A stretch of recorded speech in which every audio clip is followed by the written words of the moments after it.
I may have ruined Hunchback of Notre Dame for myself. Theme music. Two sides of the same coin. That podcast is weird. Oh, I never get tired of that theme song. Hello, welcome to Two Sides of the Same Coin, the podcast that cracks out the wine but does not cut the cheese because we're lactose intolerant. Oh. Are we? No, I liked how that sounded in my head. No, it's good. It was good. I am your loony host, Noah Hewitt, and today I am here once again with one of my favorite guests. The guest who I could just talk about Disney and movies all day to, and we can never get bored. I'm here once again with Zach Smith. Hi, everybody. How you doing? Very excited to be talking about one of my favorite Disney films in certain regards. Yeah, I would say it's one of my favorites. Zach, I've missed you. I missed you too, man. I've missed you. I was talking about you the other day with people, and I was like, "Oh, Noah." Because I guess to preface this episode, Zach did an episode of Godfellas on Hunchback of Notre Dame, and it was one of my favorite episodes on Godfellas. And sadly enough, Spotify removed it because of copyright restrictions. Yeah, don't use other people's music, folks. Yeah, it's yeah. Well, also, you reached out to me and you're like, Yeah. "Hey, do you have the episode?" Yeah. And my old computer that had everything on it, it like just died. That's sad. So it's been recycled. It's gone. So yeah, it's gone. Yeah. And then Zach was like, "Why don't we talk about it on your show?" And I was like, "Let's do it." And here we are. See, bringing people together. Yeah, that's what we do. Yeah. Oh man, I'm trying when I want to bring this up. In preparation for this episode, I don't know if preparation. Zach sent me a 1986 iteration by Burbank Studios. Burbank Films, and I watched it last night. Mm-hmm. In preparation for this episode. It's one of my childhood favorites. You watched the oh my good. And you didn't talk about it on your Hunchback episode? Oddly enough, freaked me out as an adult. Oddly enough, I didn't quite remember it until I was rewatching it for this one. I was like, "Oh yeah, there was that other one that I used to like. I wonder if I could find it." And lo and behold, there it was. And I watched it, and I was like, I sent it to you not knowing if you were gonna bring it up, but I was like, I feel like Noah should see this. And people say the Disney version is dark.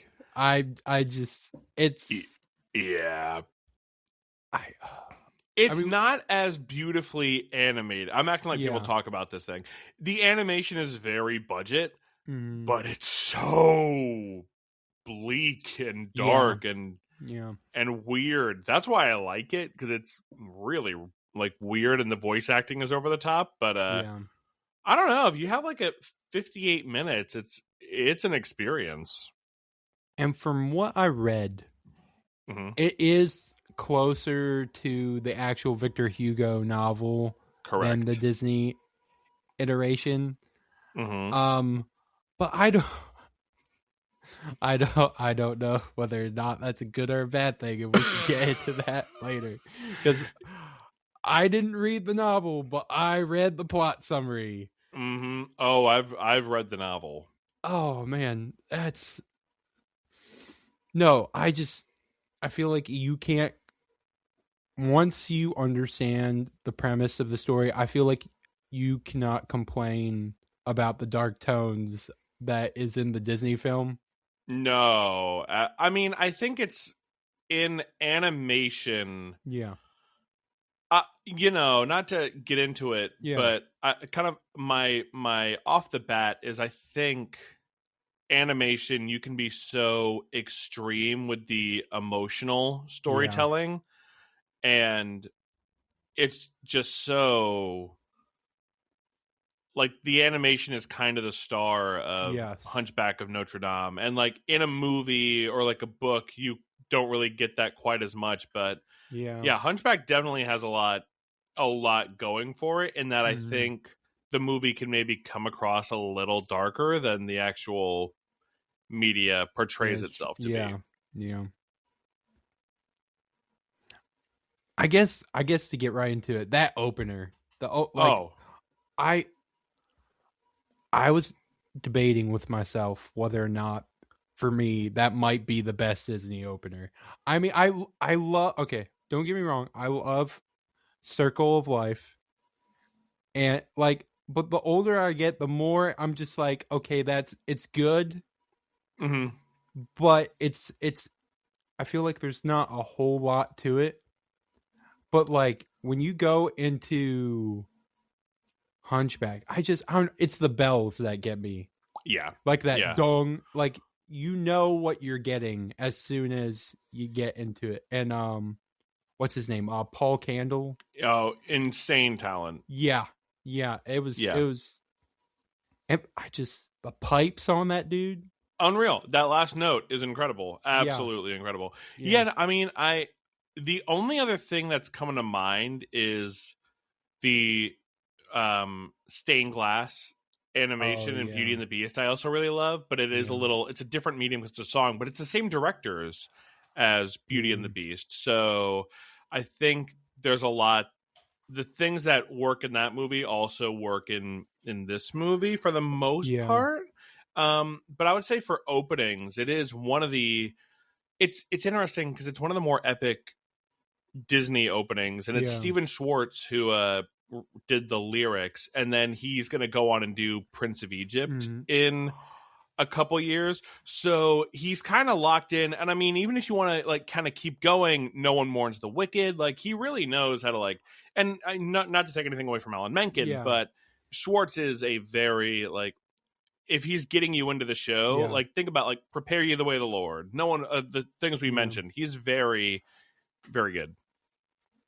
So what's funny? I kind of just realized this now. So in my top, like, in my Spotify Wrapped, I had both The Bells of Notre Dame and Deliver Us, both in my Spotify Wrapped, and I would say those are probably two of my favorite animated, maybe even movie openers. Yeah, just because they set the tone so well, and they're written.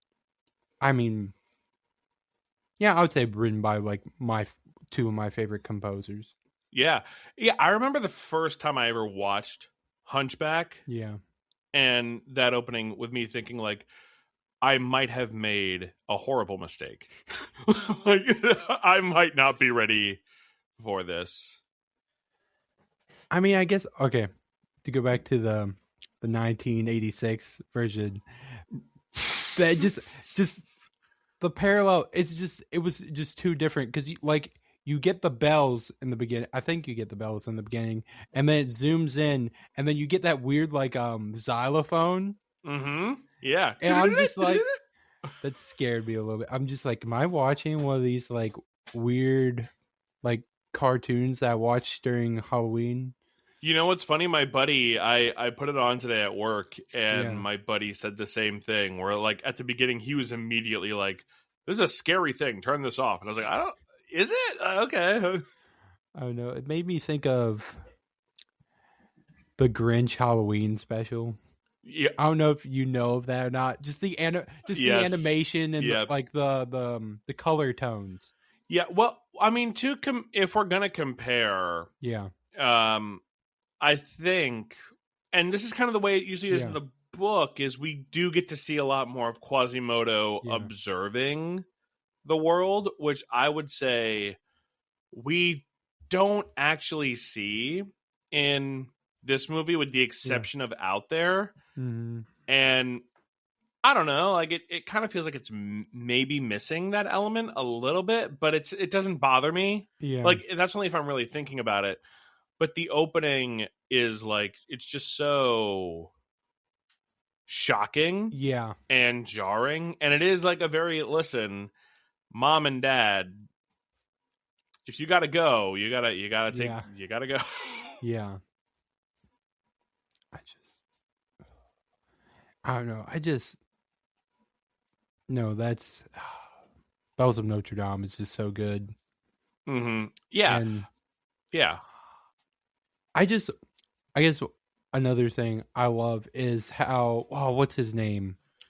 I think I'm probably gonna butcher his name. David Ogen Stearns. Uh-huh. How Yeah. he like finds himself in almost every like Disney Renaissance film, whether it's major or minor part. Yeah. It's to go to the moment with the priest. Yeah.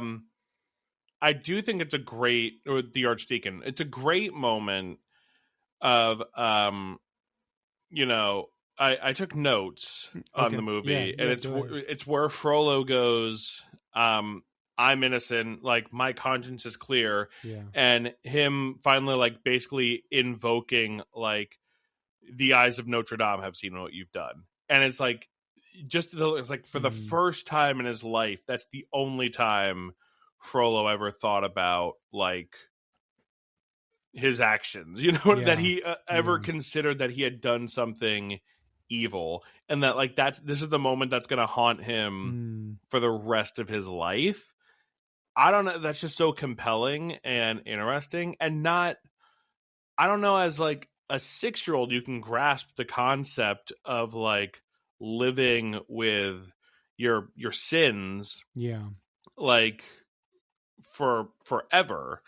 It's, I don't know, that really was shocking to me on this rewatch. Yeah. Well, I guess you don't understand like the stakes either. Yeah. Because like not just like the fear of damnation, but also like the fact that Quasi's mom like got KO'd like right there on the church steps. Quasi almost gets drowned. I didn't like, you don't understand, I guess, the impactfulness of that. Like the like what's on the line. Well, yeah. And I mean, even now, it was only on this rewatch that I realized, not to her, but to Frollo, Quasimodo's mom, like, kind of dies for nothing. Because, it's kind of like, why is Frollo chasing her? He thinks she has stolen goods. That's not it. Like, she got KO'd, like you said, because she had some stolen goods. No. Like, this was his excuse to commit a hate crime. Yeah. And for her, she died protecting her child. But then ultimately, the archdeacon steps in and does it anyway. So there's this sense of like, she really like died for nothing. And it's so tragic and it's so heavy. And again, you're like, these are the Hakuna Matata people. Yeah. I want to know who picks their literature. So this one was one of the producers, I think, had read like an illustrated version of Hunchback of Notre Dame, and I think he liked the imagery. Also, and because this is just like rumors that I heard, but because Disney was experiencing like success on the stage with like Beauty and the Beast and some other projects, they took a Victor Hugo, Les Mis, and like Steven Schwartz is coming in on this one, and this was kind of like an easy, in their mind, I think, layup for a Broadway show. And we can talk about the stage adaptation. I don't love it. I think it's okay, but yeah. I mean, we can get into it later, but I've only heard recordings and I'm not a huge fan. Yeah, I think it's fine. It's fine. I'm trying. I guess, I don't know, the fact that I guess the fact of people who are known for like happy endings and like chasing the rainbow, just like picking darker toned media, like I mean, because not just Victor Hugo, but like also like Hans Christian Emerson. Because how many? I think we at least two. Because Little Mermaid. Yes, I'm pretty and Frozen. Yes, yeah.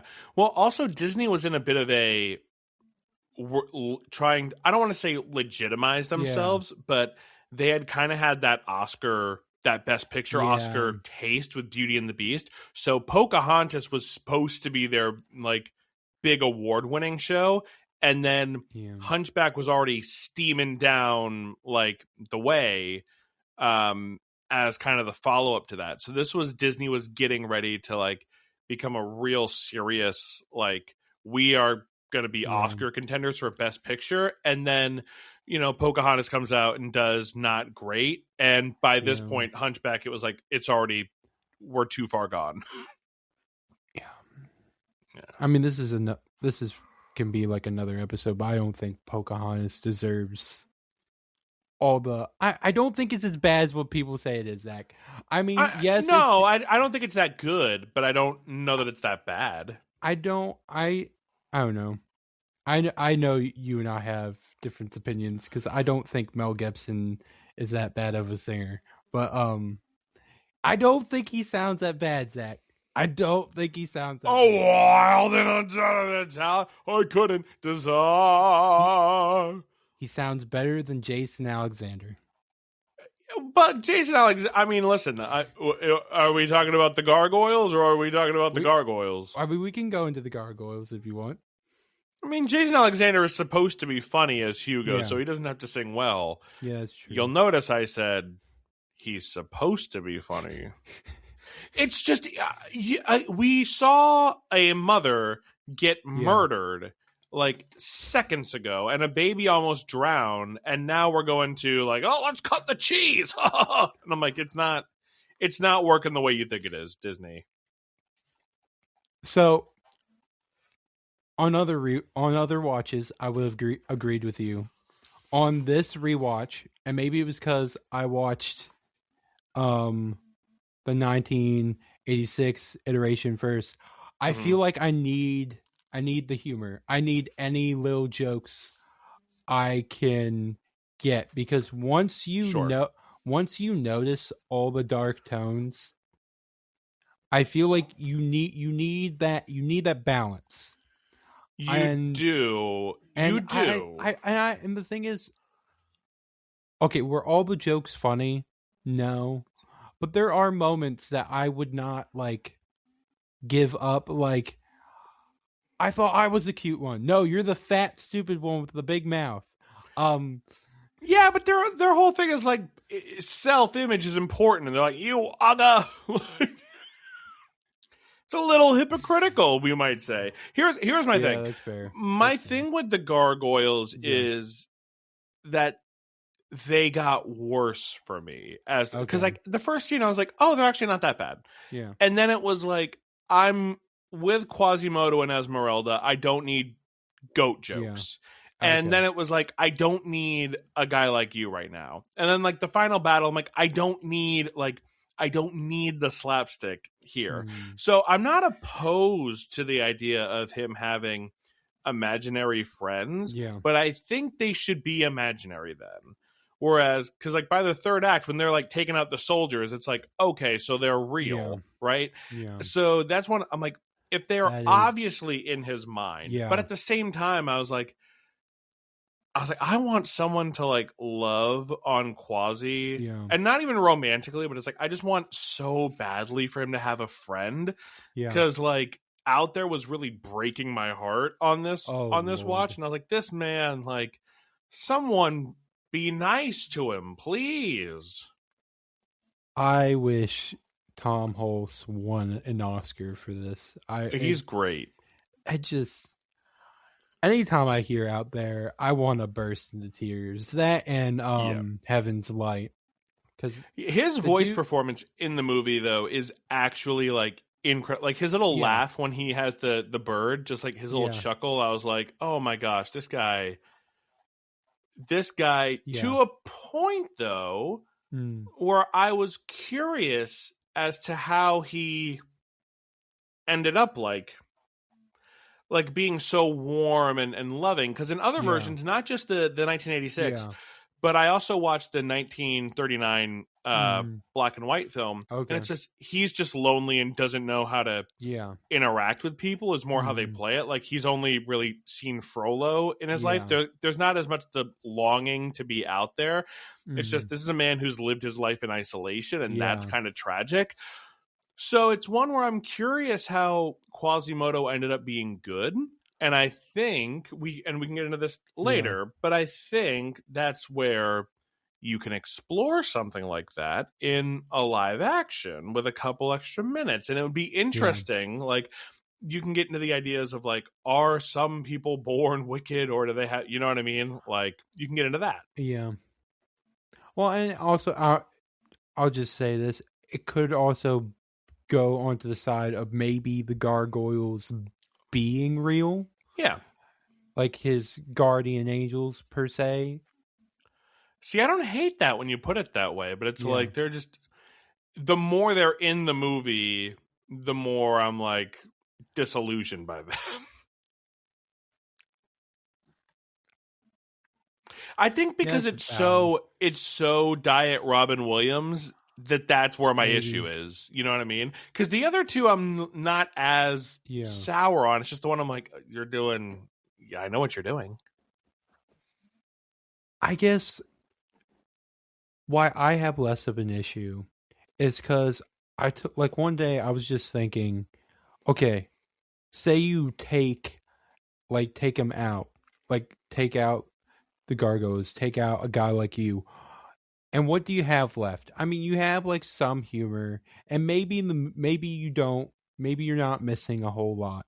But at the same time, I guess when I was watching the 1986 version, I felt like I was looking not necessarily for the gargoyles, but like the kind of humor that they would bring to kind of just like help the mood a little bit. Because I mean, I felt like I was watching a Shakespeare tragedy because just one bad thing after another bad thing kept on happening.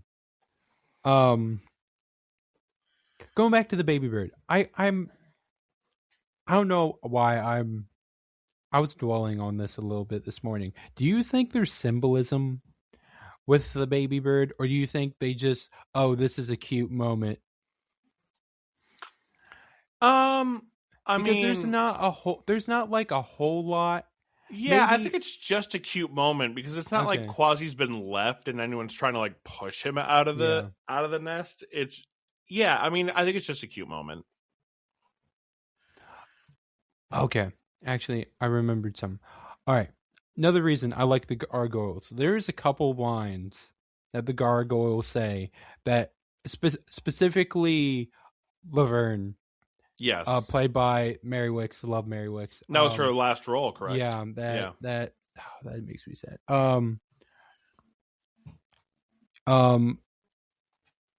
You keep on watching life, and life is not a spectator sport. Mm-hmm. I love that line because if you keep on watching life, it's just gonna go on without you. And then not to skip like towards the end, we'll leave you alone because we're just made of stone. We thought you were made out of something stronger. Mm-hmm.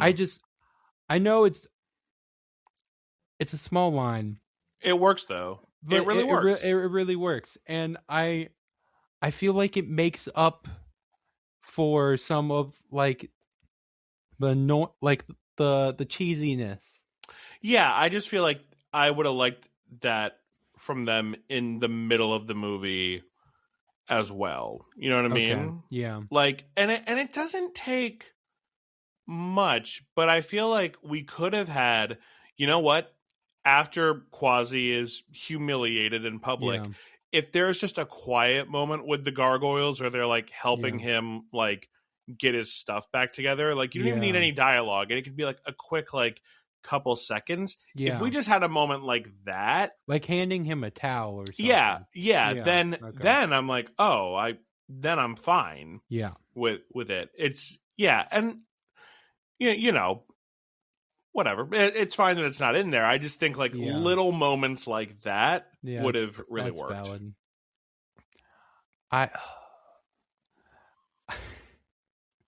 Because it's their fault. No, I'm kidding. They're not. Here's what I'll say: they're not as bad as everybody says they are.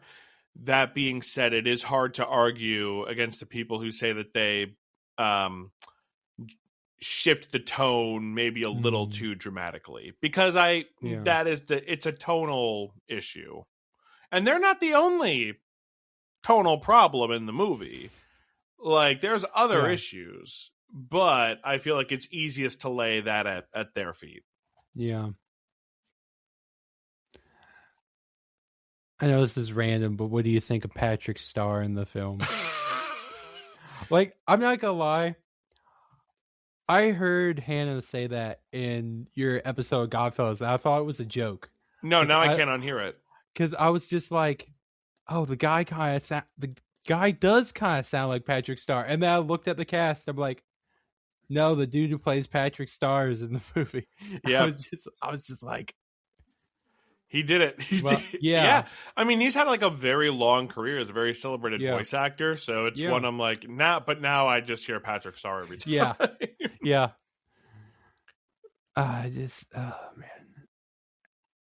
Man. Speaking of Patrick Starr, that moment with Phoebus like entering. I don't know how I feel about Phoebus. I'm going to be honest with you. I don't know how I feel about him. Here's the thing. In the context of this movie, I'm okay with him. Sure. And here's why. Because it's probably the information that I know about him, not just in the 1986 film, but also in the novel. Sorry, he's so goofy in the 1986. Oh, he version. is. It's hilarious. He is. Try anything like that again, and I'll run straight over you. Yeah. Oh boy. I love how in the Disney version, yes, Phoebus is the one pursuing Esmeralda, and in the 1986 and in the novel, Esmeralda is the one who's pursuing Phoebus. Yes, I think that's an appropriate update. Yeah, I do too, because it's also. Yeah, I was depressed when I read the summary of the novel. It's really sad on multiple different levels. I mean, should I say it? Yes, say it. Essentially, he really doesn't feel anything for her, and he just wants to get into bed with her. Yeah. And he dies for it. Yeah. Yeah, then he gets killed. Yeah. Not in the 1986 version, miraculously. No. He's fine. Yeah. That was weird. That was weird. Then he's riding around in town where they're going to burn her for... And I'm like, wait, if I heard, like, everyone look that way. Look. Everyone turn around. Oh, boy. Oh, my goodness. What a great show. I love wonder he just wakes up just in a morgue. Like, yeah. I think I like Phoebus in theory. He just feels a little undercooked, maybe, in the Disney one for me. And I think that's valid because they do so much new stuff in the Disney. They do a lot of rearranging. Like, I don't know if you noticed this. They kind of took... I don't know if any of the people from Disney watched the 1986 version. I'm sure someone did. I feel like they took a lot of elements from that film and just, like, reversed it. I felt like I was kind of watching the film in reverse. Correct. Yeah, I mean, here's what I'll say. Before people get all up in arms about, they changed so much of the source material. Yeah. Victor Hugo would not have cared.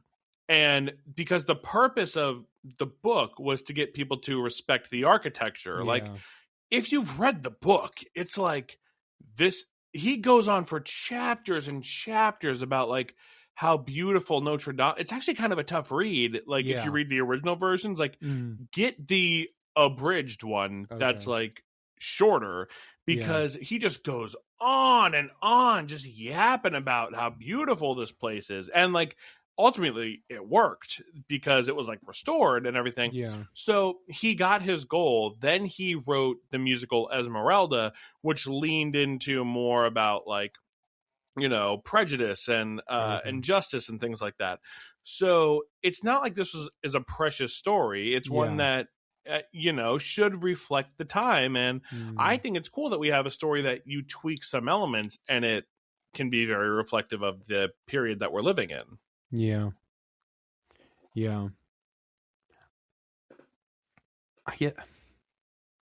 Okay, just to say one more thing about the novel. When I found out that Esmeralda got hanged in the novel, it literally broke my heart. You read the end, right? Yeah. Where they dig him up?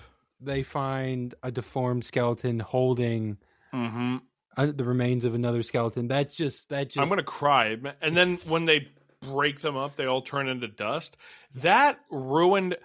I read the great illustrated classic version of this book when I was in 3rd grade, and like inhaled it. I was like, this is an incredible book. But that was one of the first experiences of like, this was so depressing. Yeah, I mean, I don't know. I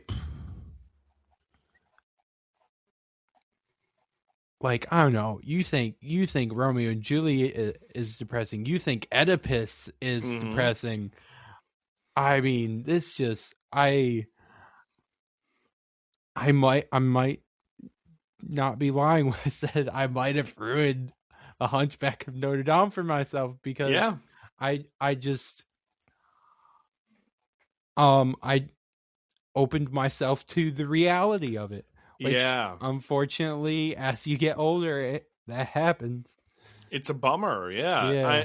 It is like, and again, it's why I think I'm surprised it's not been remade. And I'm not even talking about Disney specifically, but I'm surprised another studio that we haven't had a Hunchback movie since. Like, that's very surprising to me, because I think, especially today, aside from like the themes of race and oppression in the church, there are other things that I feel like no one is talking about that could be that would be really interesting to explore in a movie. Like, for instance, the 1986 version and the original novel, Quasimodo is what's the word I'm looking for? He's deaf. He is deaf, correct? Yeah. He's also technically an accomplice in initially trying to kidnap Esmeralda, and then he faces like a capital punishment for it. And it's something where I think there's an episode of Atlanta where there's a guy who's in prison, and it's clear he has, a lot of mental health issues, and that's why he's in that predicament, but no one is noticing. And so I'm really surprised that, I feel like today we could talk about people who are differently abled and are sometimes at the mercy of, a system that's oppressive on them, where they're forced into situations they don't want to be in, or they find themselves in unfortunate circumstances, and then they have to pay the price for it, and that's not necessarily fair. And again, it's something where I'm like, I feel like this is something we could talk about today, and I feel like if it were in a movie, that those themes might not come up. Tell me if I'm wrong, and I could be. I felt like Esmeralda going up to Quasimodo in the 1986 version felt a little bit more meaningful than the Disney version. As much as I do like that moment in the Disney version, it just, the 1986 one was simple. It was simple but heartfelt because he just wanted water. Mm-hmm. And supposedly in the novel it said he would have died if he didn't get any water, and she gave brutal it to him. In the novel. Which I just to watch like the flogging in the 1986 version, and then to kind of like, it shifts your perspective when watching the Disney version. Yes, again, because they're trying to do two things. Yeah, with it. It's such a taint. It's like you don't realize the value of it. Yes, of the torture, because you just think food's like being thrown at him, but Disney's just trying to, I don't know, dumb down, but like we want him to be flogged, but also we want little Timmy to still be able to watch it. Yeah. And again, like, it's hard to imagine Tom Hulse's Quasimodo being complicit in the attempted kidnapping, whereas a man who's lived in isolation his entire life and doesn't know any better, the idea like the person who's raised you is like, we're going for a walk, go grab her. Like, okay, like, yeah. That threw me off, like, watching, and maybe it's just because I'm used to the Disney version. As soon as he said, like, one, it threw me off that he called for Quasimodo, like summoned him, and then he's like, all right, come, we're going, and I'm just like, wait, Quasi's going out? Yeah. Like, I was just like, okay. And then, like, and what just makes, I don't know, I feel bad for him because he's just doing what he's told. Correct. Yeah. And then has to pay the price for it. And it's a moment of like Esmeralda in the 1986, and even in like the novel, kind of realizes, oh, things aren't as they seemed. And like that perhaps his punishment absolutely does not fit the crime. And like mainly it's a thing in the 86 and the book, he's really not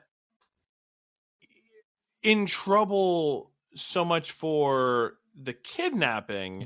It's more because there's a misunderstanding because he's deaf. And it's like, it's just is even more tragic. And again, I feel like a conversation we should maybe be having today, and why I'm like really surprised no one's tackled it.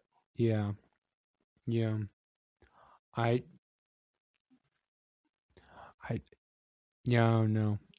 don't. And I will say, like, it does land in the Disney, because some people think it's a little abrupt that he goes from being like crowned like the King of Fools, and then it immediately becomes like a riot. But to quote Brad Kane, you know, I live in Philly where people have to grease the poles so that like people don't climb them after the Super Bowl. And it's also clear like the guards start it. And also, well, it's not hard for me when you listen to all the lines that everyone is saying. We asked for the ugliest face in Paris, and here it is. And oh, he's hideous. So, like, we're celebrating him in this. Like, we're celebrating him in this moment, but forgive me for saying, but it doesn't change who he is or who they think he is. Correct. Yeah. They don't see him as like a person. Like he's the bell ringer from Notre Dame. Which. Okay, can I nerd out for a second? Yeah, go. Okay. So I thought about the live action remake a bit, because I'm like, I think you need a character in there, and I started thinking, who if you didn't go with the gargoyles, who would you go with? Now, there's a little character in the book in the 1986 who is clearly a stand-in for the author, whose name is Pierre. Pierre is an obnoxious, penniless poet who's a big, whiny pick-me, right? But now, does he have to be?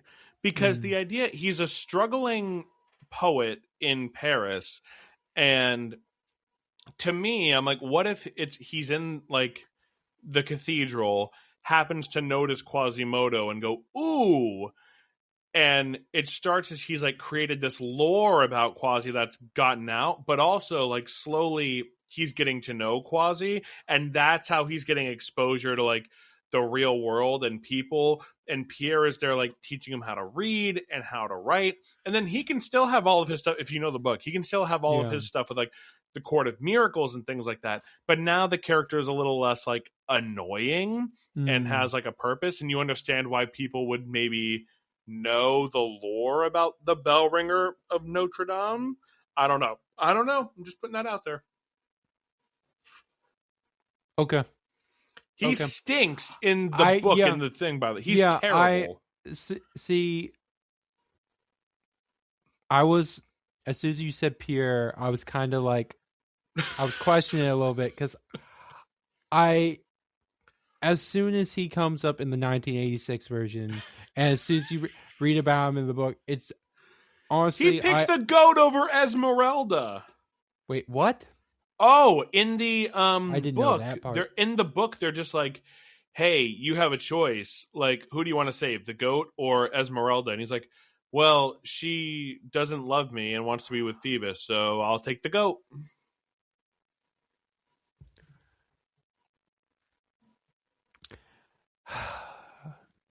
Now I hate that character. Which, not to be like this, but I don't know. I feel like if I were married and my wife was running out on me and then was on trial for cheating on me and it was open, like, I'm not saying I would have called for her death, but it's not a fun situation to be in. I get it.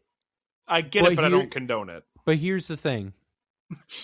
The only reason she's married to him is to save his life. Mm-hmm. And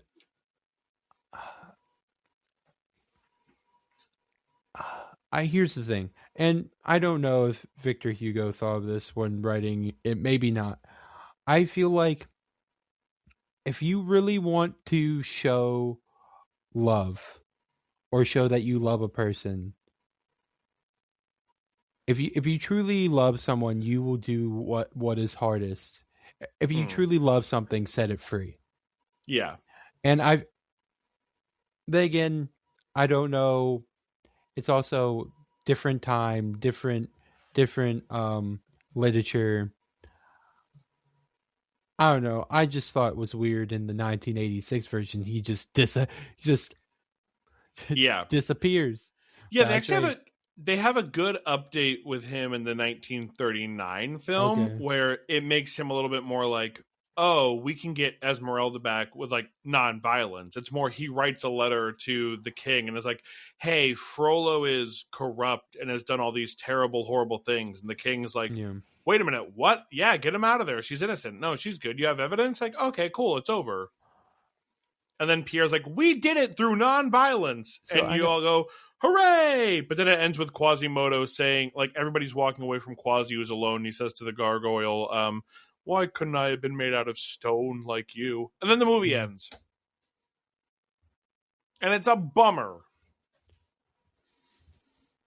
So I have a question. In the novel, yes. Does he pick the goat before or after he goes to get Clopin and the other like people from the Court of Miracles to try to save her from the cathedral? I think that was an update. Okay, I could be. I think in the first iteration, he picks the goat, and then they made it into he goes to get people from the Court of Miracles. Okay, I'm going off of what I read from Wikipedia.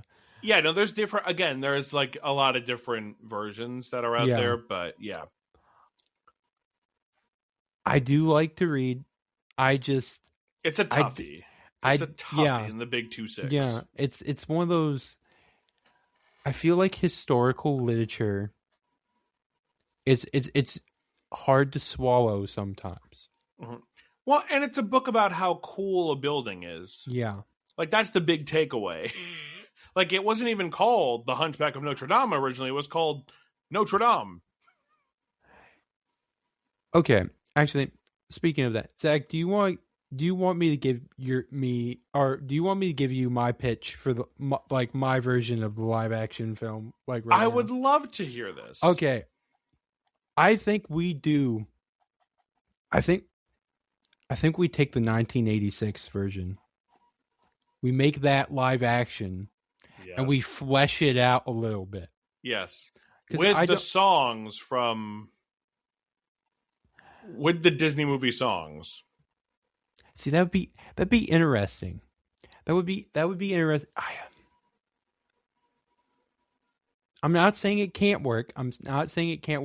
I would like to see a version like of the film, just like we'll just name it Notre Dame.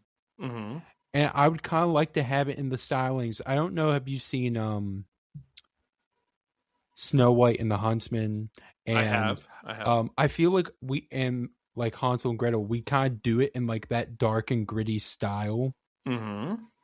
And I feel like just to see like Notre Dame kind of like that darkish black kind of.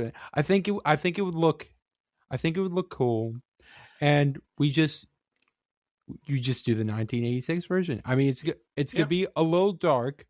But you should check out the 1939 film because it is basically that. But I was surprised how much I enjoyed it given the time period that it came out. Okay. Yeah, I thought it was quite good. Yeah. Also, you wouldn't know this, but there was a whole stint where during lunchtime at work we gave presentations on Disney live actions, and I did a whole presentation on who I would pick for my live action Hunchback. Oh, who? I want to know. All right, so Noah, go with me here. Go with me here. I'm looking at this for the first time since I presented it a couple weeks ago. I don't know that I'm in on all my decisions. Okay. But there's some I feel really strongly about. So, directing, I have Robert Eggers, who did The Lighthouse and Nosferatu. Okay. For Quasimodo, and I don't know if I like this, I have Daniel Radcliffe. I don't like it. I don't like it anymore. I don't know if I like, because I've seen him as like a hunchback. Yes. Or kind of hunchback in like Victor Frankenstein, yeah. Victor and Igor. Yes. Yeah. We'll get someone else. We'll break someone else out from Reeve Carney. How about that? All right. I was opposed to this in the past, but I feel like he could do a good job depending on like if we kind of want to do like a Tom Hulce kind of thing. I feel like Josh Gad might. I'm going to walk out of here right now. Why? I'm going to walk out of here right now. I want to know why. I'm going to walk out of here right now. Why? I don't know. I just don't see it, but he is a good actor, so maybe. I think he could do that, like that Ernest Quasimodo thing. Sure. Just by like the characters that I've seen him play. Name a couple, because I'm only thinking of like Olaf and his character in 21. LeFou in Beauty and the Beast. I know. Here's the thing. He is one of the few things I like from Beauty and the Beast. That's fair. Because if we're talking, there's only two things I like from that film, Zach. I like him in the film, and I like Evermore. That's it. I don't like Evermore in the context of the scene, but I think it's a pretty good song. I don't think it works in the context of the movie either, but I think it's a good song. Yeah, fine. I'm open. Now you're not gonna. I don't know how you're gonna feel about my choice for Frollo. I'm making him a little bit younger. Okay. Adam Driver.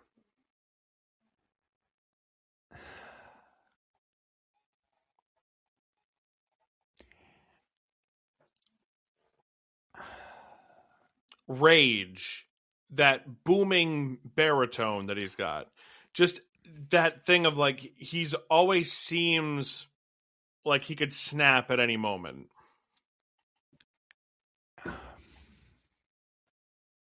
See, I feel like if we do Adam Driver, I feel like we almost have to go to really young with your... Well, I feel like he needs to be an archdeacon. Really? Well, no. Oh, yeah. I also... Him being a judge does nothing for me. Like, I'm fine if he's the archdeacon. Yeah. Also. Yeah, that's fine with me. Yeah, I don't... Here's the thing. I don't know who I would have play Frollo. Like, 'cause in a perfect world, if he was still alive, I would have Tony J. Have you watched videos of him recording as Frollo? No, I have not. It's basically, because he was old, it's him in, like, little suspenders and his glasses, just, like, sitting in a chair, just, like, reading the lines just straight. It's like, he looks just like an adorable old man, and you're like, oh, wow, this is what voice acting is, folks. You know what would be interesting to see someone play Frollo? He's not alive anymore, but I think it would be interesting. Christopher Lee. Yeah, oh yeah, yeah. I'm into that. I like that. See, I went Frollo because it's kind of like he's my Adam with Adam Driver. I'm like, he's young enough where I'm scared of him. Like, because there's a little element in the animation when that old Frollo is like swinging the sword around at Quasi. I'm like, all Quasi has to do is get a hand on him and the fight is over. Like, I'm scared of Frollo, but not in a way where I think if Quasi just like straight on man to man, like that fight's 8 seconds long. Like, oh my gosh, in the 86, when he just picks him up and throws him, I loved that. I was like, this is great. This is great. Okay. I have another. See, I'm not completely sold on this, but I've thought of someone who I know who can like play a good villain on screen, and he is like up there in age, but I just don't. I don't know how he would be for a singing voice. Neil McDonough. Oh sure. Because he can play that very like manipulative, like make you doubt yourself. Kind of, or I don't know, because I'm trying to think of what I've seen him. I mean, I mainly know him from The Arrow, and also I saw a few clips of The Shift. I'm sorry, I didn't mean to bring that back for you guys. You said that, I thought of that. I was like, I mean, he's definitely made me feel like I was suffering during. I was going to watch that movie until you reviewed it, and that's why we did it, and that's why we used to do it, so that I suffered for all of y'all. I mean, I'm not opposed. Esmeralda, I'm curious to hear your thoughts on. I went with Chase Infinity. I don't know who that is. She's in One Battle After Another. I think that was her big screen debut also. But she's like new and very talented, and I feel like there's a lot of buzz around her, just like there's around Esmeralda. Okay, the first person that pops in my head. If you say Zendaya. No, it's not Zendaya, Zach. I'm kind of over Zendaya. So I've been watching. I don't know, people have been raving about the show, and I just got sucked in recently. I've been watching Landman. It's on Paramount Plus. It's a Taylor Sheridan show. I don't know. Okay, sure. And you probably never heard of her. She's a younger actress. Paulina Chavez. Oh, sure. Yeah. I think she would play like a good Esmeralda. I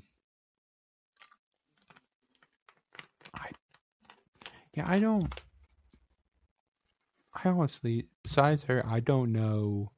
Because I don't know. I'm not too fond of the celebrity actors right now, Zach. That's why I went with Chase Infinity, because she's new. And so I'm like, I feel like there's real life buzz around her that would also like cross over into the movie. Yeah, that's well, that's wait till you valid. hear my Phoebus. Oh boy. I went with Russell Crowe as I'm kidding. I went with Mike Feist. He played he was in West Side Story. Why can't I remember his name? In West Side Story. When you're a jet, you're a jet. Although, what's his name? Okay, I think I know who you're talking about. Riff. Yeah. Yeah.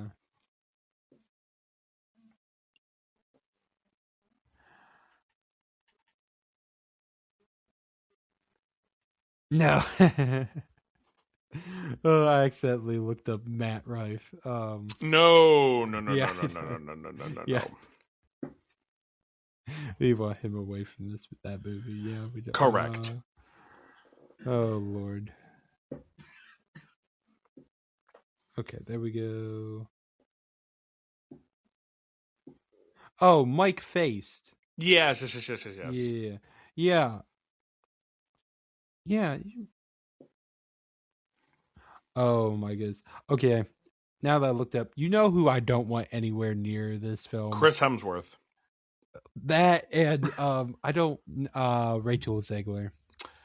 Really? You're not a Zegler fan? No, I'm did I disappoint you? No, I'm not disappointed. I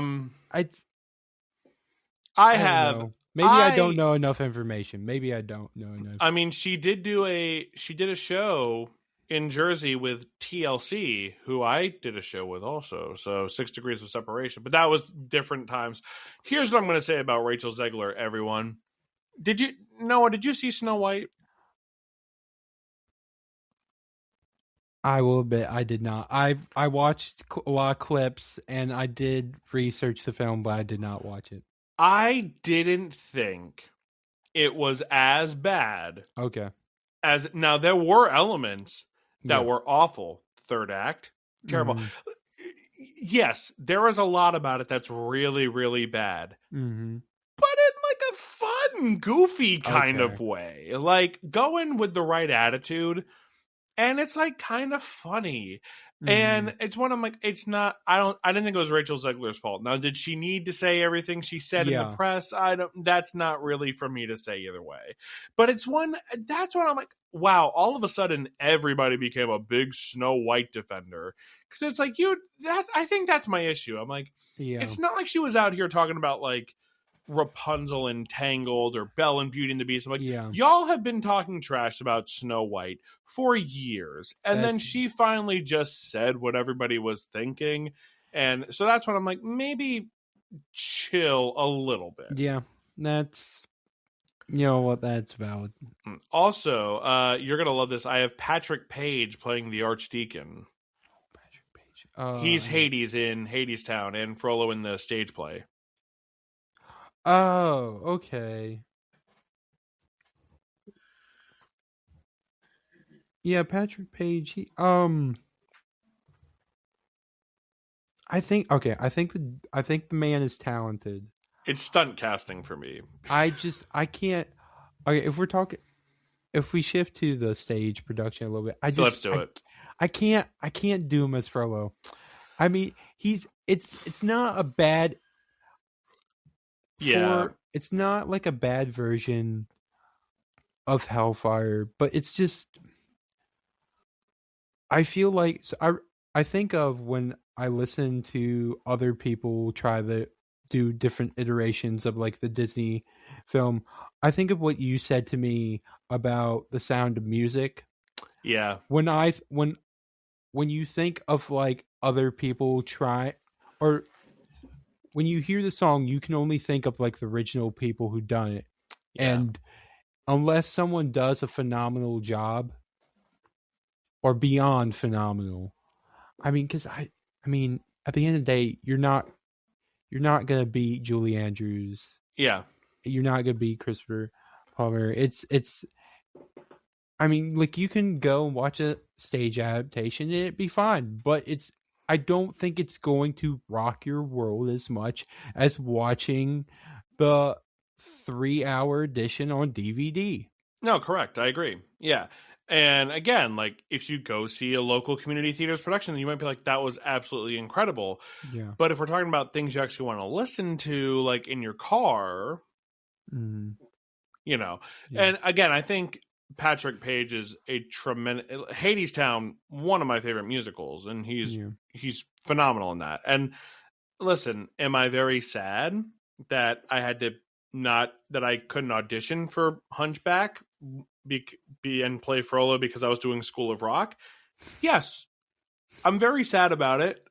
I was actually really bummed when that went up because I was like, I'm perfect to play Frollo. I'm going to eat. I'll be great in this role. I've basically already done it. So, Hugh Dorsey in Parade is Frollo. But no, I do think it is one of the most unique.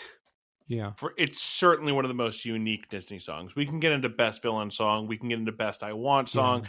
But I truly don't think there was another Disney song like it. No. Except for Bells of Notre Dame. Yeah. No, because when I think of Disney villain songs, I think of this and Be Prepared. Yeah, and Be Prepared is even like kind of silly a little bit. Yeah. But like there's no, it's nothing but serious Hellfire. Yeah. I would say in tone, not lyrical content at all. Yeah. The only thing I can really liken it to is playing with the big boys from Prince of Egypt. And I'm not saying that they're on that. I'm not saying it's as good, but I'm saying in that level of being very like, this is dark. That's the only other thing I can really point to as being a villain song that's like similar. I didn't say it was a good song. Zach, you compared Hellfire to Playing with the Big Boys. I compared the tone of the animation of the scenes of like moments where you kind of like sit up and go, wow. You're comparing the performance of Tony J. No, I'm not. Martin Short. I'm not. I just said I'm not. The things are just going like, this is really dark. Yeah. In an animation. Oh man. You're telling me you don't want to hear Steve Martin sing Hellfire with his banjo? I don't. No, I definitely don't. No, Hellfire is one where like it's now you've heard the theory about the guard, right? No.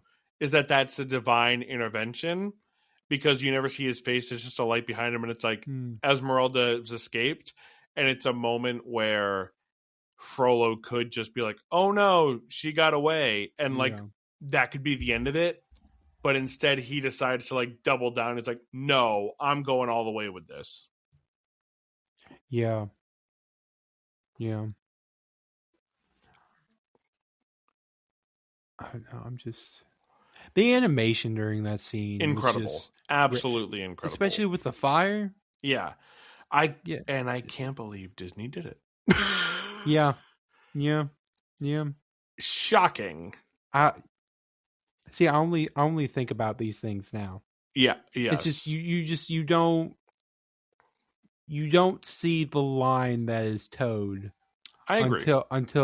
Until you see it through adult eyes. Sure. And it just makes me curious what some parents thought at the time. They were not happy. They were upset. I mean, this film is more violent and dark than Angel Studios' film David that just came out. I can't really say anything about David. I haven't seen it, but I hear the back and forth, Zach. Yes. Because I hear some people say it's okay. I hear some people say it's bad, and then I hear the Christians saying it's the greatest animated movie of all time. Listen, I took my youth group to see the movie, and we all thought the same thing. None of the songs were good. Okay. Everything up to David and Goliath was solid and quite enjoyable, and the second half of the movie was really boring. So there was good things in it that I'm like, I would show this in a Sunday school room, and there are moments where as a believer I'm like, this is cool, but altogether it didn't quite come together for me. Whereas you want to talk about themes of faith, Hellfire. I can't believe a guy like you would say that. I would. A guy. That song is not even good. That song is not even good. So, okay. I wanted to bring this up. Do you think that it is the song, or do you think it's the person that's singing the song? You know, Sideways made a video about this recently, and they said the rule with Disney animation is the sidekick character songs are either the best song in the show or the worst thing you've ever heard in your life. There is no middle ground. And I think this is one where it's like, it doesn't have to be sung well. It just is like, it kind of comes out of nowhere in the show. And as a song, it's just kind of like, it's fine, I guess. So what I'm curious about, I don't know. Jason Alexander made it a big thing in the features that he was picked for Hugo. But the thing is, he wasn't even their first choice. Who was their first choice? Apparently, I don't know. You can, whether you trust Google AI or not. Apparently, Nathan Lane was. Oh, I've heard that. I heard that. First choice. But he's Timon. Yeah, I know he's Timon. I think that's my big hang up. But also, here's the thing. I can picture Nathan Lane singing this song. And I wonder if the movie suffers because this song was written possibly for Nathan Lane. Yeah, you have Nathan Lane, who's a tremendous comedic talent, and so is Jason Alexander. Yeah. But Nathan Lane is like, he can sing funny. Like, he can do comedy and song, and that's not really something we know Jason for. Because when I think about the lyrics and the style, it would have been better with Nathan. I really think it's up Nathan Lane's alley. And then I agree. And then I also thought about okay, if I could change, say if I left in the song, if I had a character and the movie sing it, who would I have sing it? And I'm just curious. Now, bear with me, Zach. Yes. How do you think Clopin would sound if he? Now, it would be a complete tone shift. Yeah, it would be a complete tone shift. But I'm just curious because, say he, I don't know, wanders his way up to the bell tower, and that would have to clear up the the Court of Miracles scene later. But let's just ignore that for now. Sure. How do you think it would be weird, acceptable that? It would be weird because later he's going to try to hang Quasi. Yeah.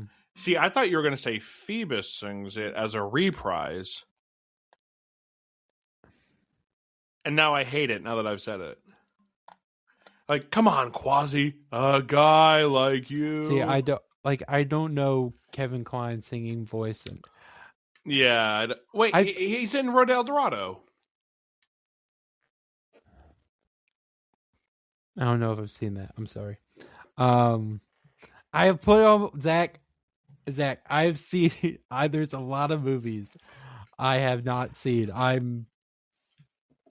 need. It's not that. I shouldn't say it. I have a lot of friends who love it, so I'll Put some respect on the Road to El Dorado's name. I have a lot of good movies. I'm trying to work my way up the Tarantino list. I'm trying. Ooh. I'm trying. What else? Paul Dano, what a hack, huh? Paul Dano is my Frollo. Ooh.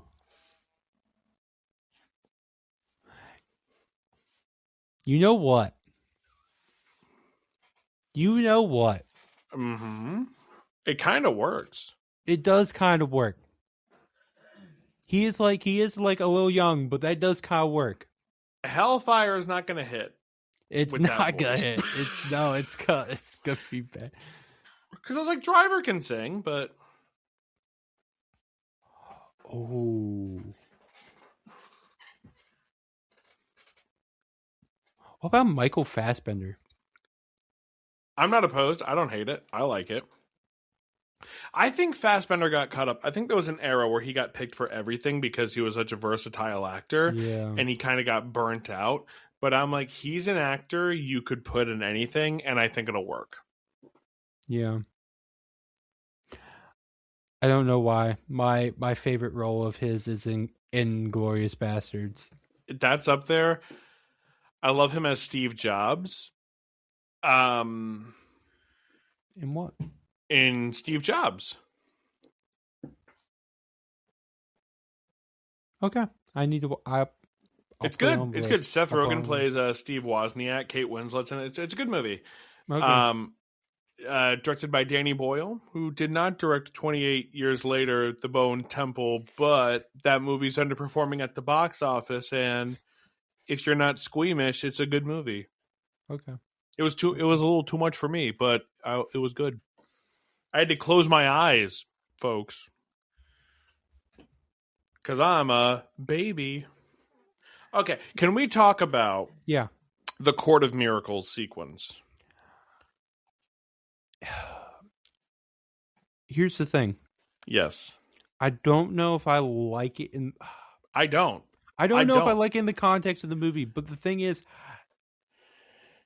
that is a song that I like the rhythm to. Yes. And I don't know if I told you the past. When I hear it play, I'll kind of hunch my back and kind of do the bouncing walk thing. Mm-hmm. Yeah, it's March of the Witch Hunters. It's great. Here's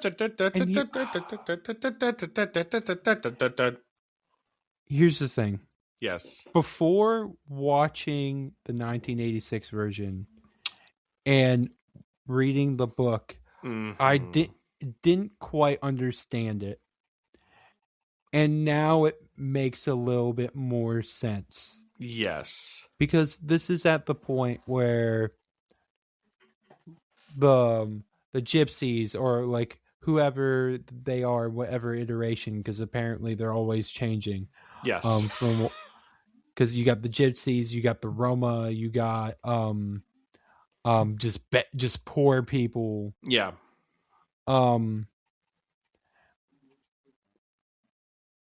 it's just, they're just so tired of being mistreated that if you're in the Disney version, if you're aligned with Frollo, you're the bad guy. In the 1986 version, if you were not born poor or did not suffer, you're the bad guy. Yeah. Which I don't know if they did this in the novel. I did not like this in the 1986 version. They kind of villainized. Yes. The poor, yes. And I think they soft do that with the Court of Miracles song in the Disney version. And maybe it just maybe feels they unnecessary. just want the plot twist. I don't know. Yeah. I don't know if I like the sequence. I do like the song. Yes.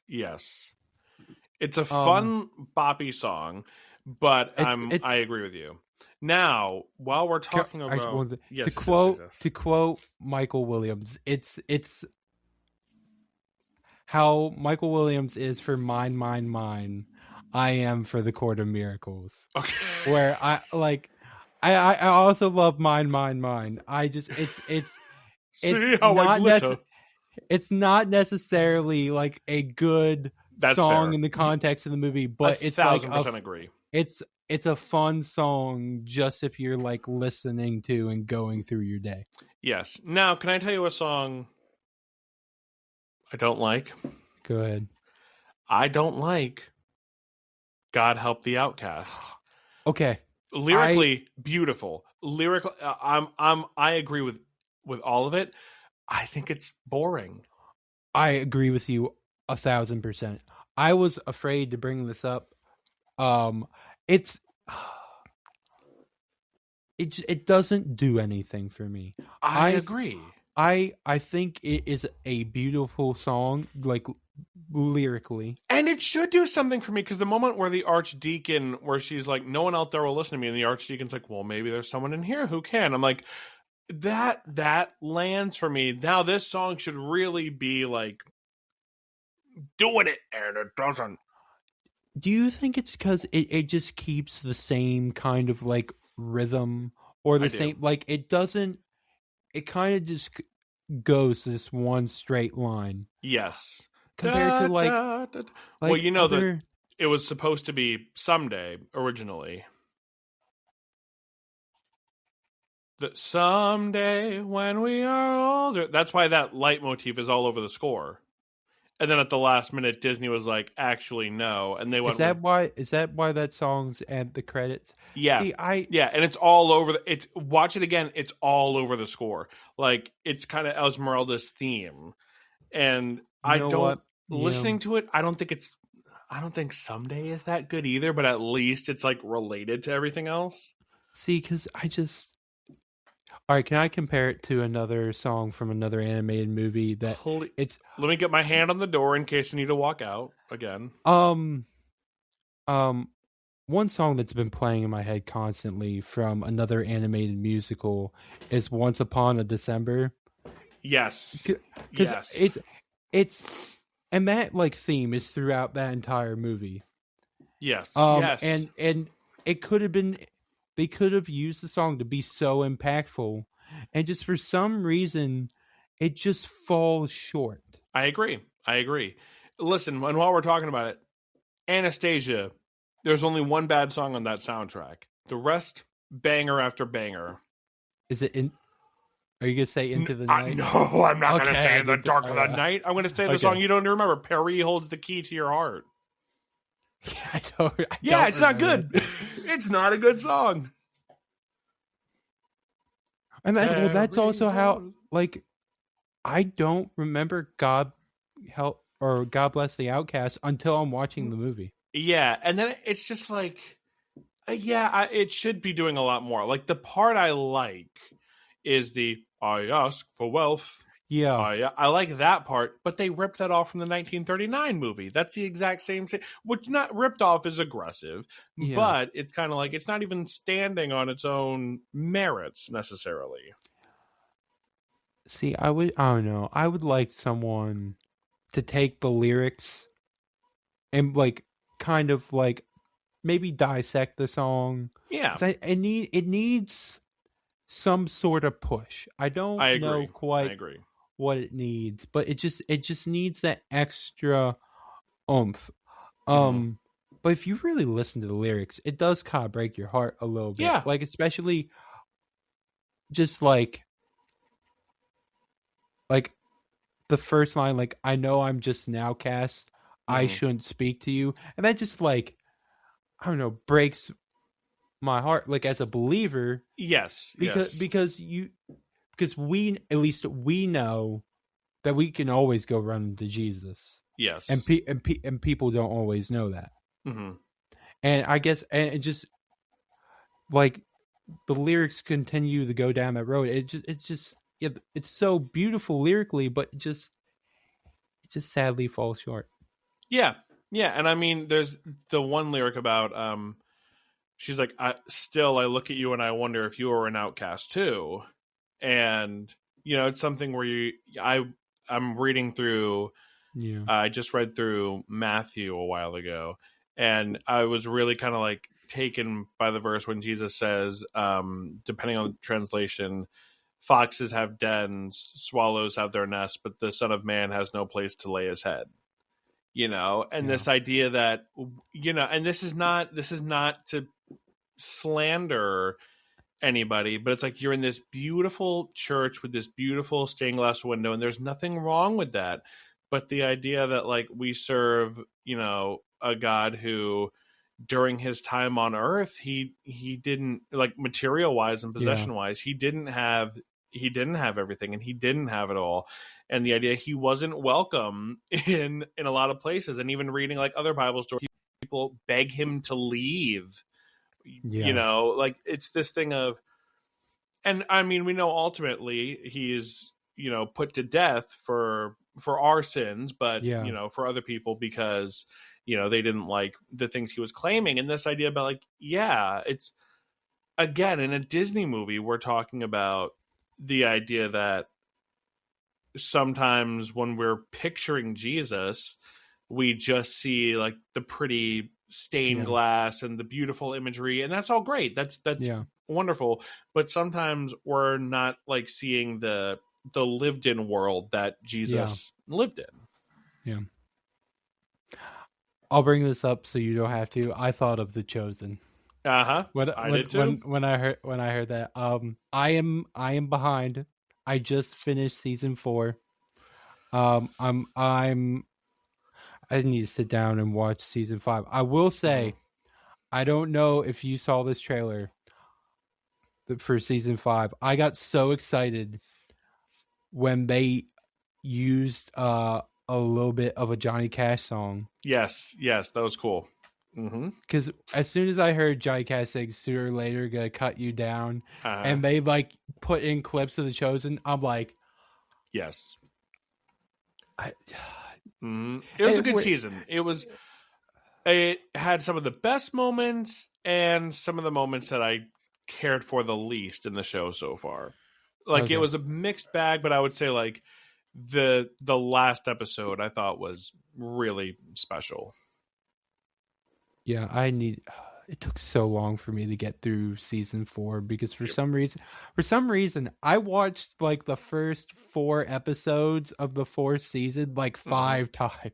Yeah. There's a lot of talking in season 4, and then there's even more in season 5. So yeah. And season 6 is going to be rough. Yeah, it's good. It's gonna be interesting. I'm excited, but and speaking of rough,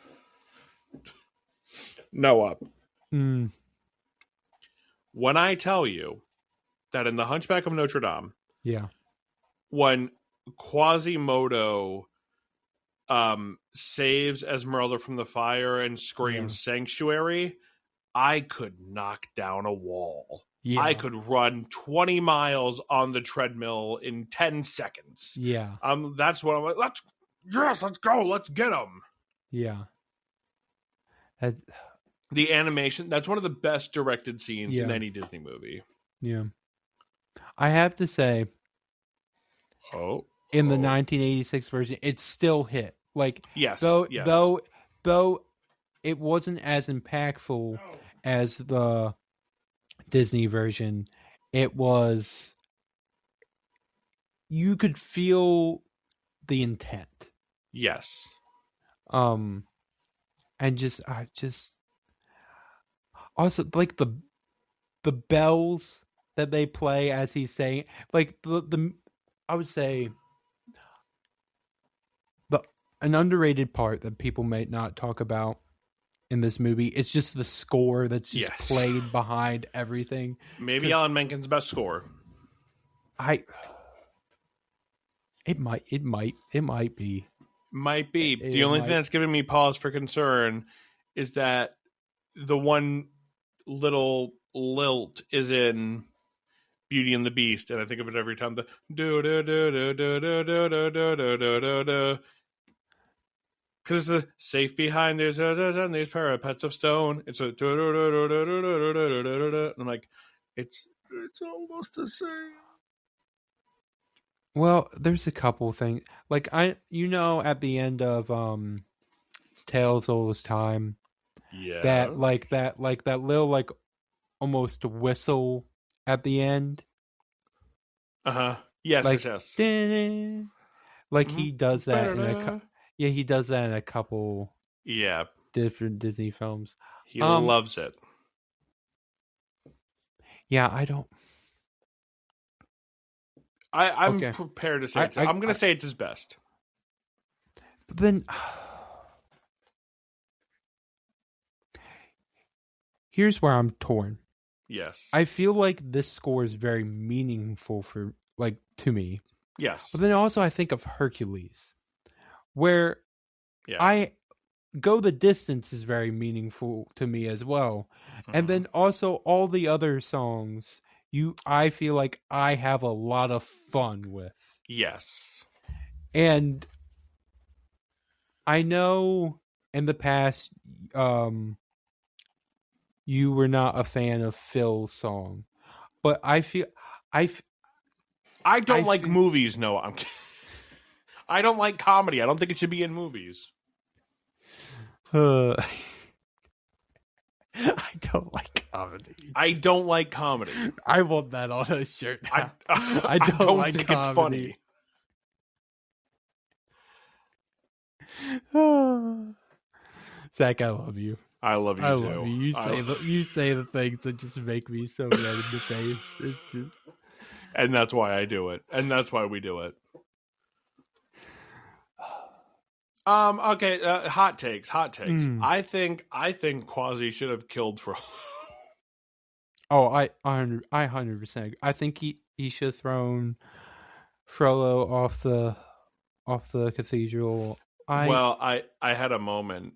I had another moment. You know the scene where Esmeralda is holding Quasi and he is holding Frollo? I'm like, I think, what if it's a moment where Esmeralda is like, Quasi, like, you have to let go. Yeah, I also don't understand why. Because I know he's kind-hearted. Maybe instincts. But it's like you were also like he was like so close to just stabbing Frollo earlier. And then hesitated because Esmeralda was alive. I just don't understand at that point why it would be so hard.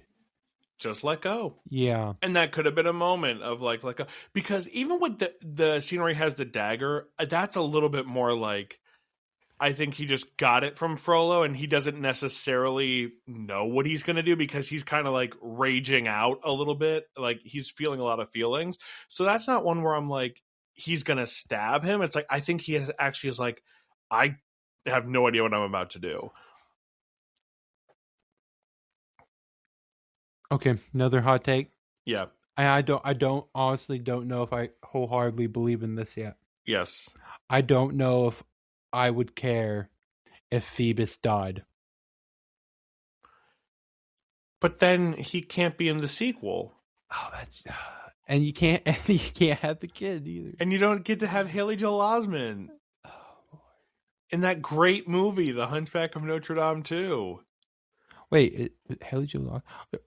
No, okay. I'm confusing. So I was thinking of Jennifer Love Hewitt. She plays his girlfriend. Oh, that's right. Madeline, the circus performer. I got to rewatch that trailer while I was watching Hunchback of Notre Dame. I rewatched it. All the bad memories came back. All the bad memories. I was like, one day I was in my really, like, I think I was 20, 21. I was like, sure, I'll watch Hunchback of Notre Dame 2. It can't be as bad as like Return of Jafar. Can't it? Mitch Dupree and I watched that movie together one time just for fun. The Hunchback of Notre Dame 2. We had a blast. It was terrible.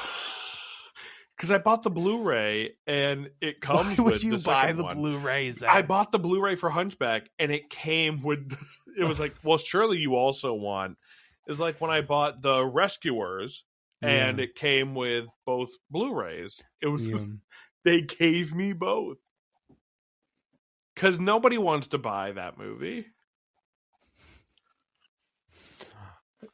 Oh man, it's just if a Disney sequel could like fall harder on its face, it's. I was like, I did really want to see someone be nice to Quasi, not like they're. What I don't like about Disney sequels is we always feel like we need to give a love interest to the character who doesn't necessarily need it. Mm-hmm. Like in the canceled Treasure Planet sequel, supposedly Jim was gonna get a love interest, though Willem Dafoe was supposed to play the villain. That would have been the best movie ever. It would have been the best movie ever. Probably. And listen, Hunchback of Notre Dame 2, here's the problem. Yeah. We've already seen Shrek.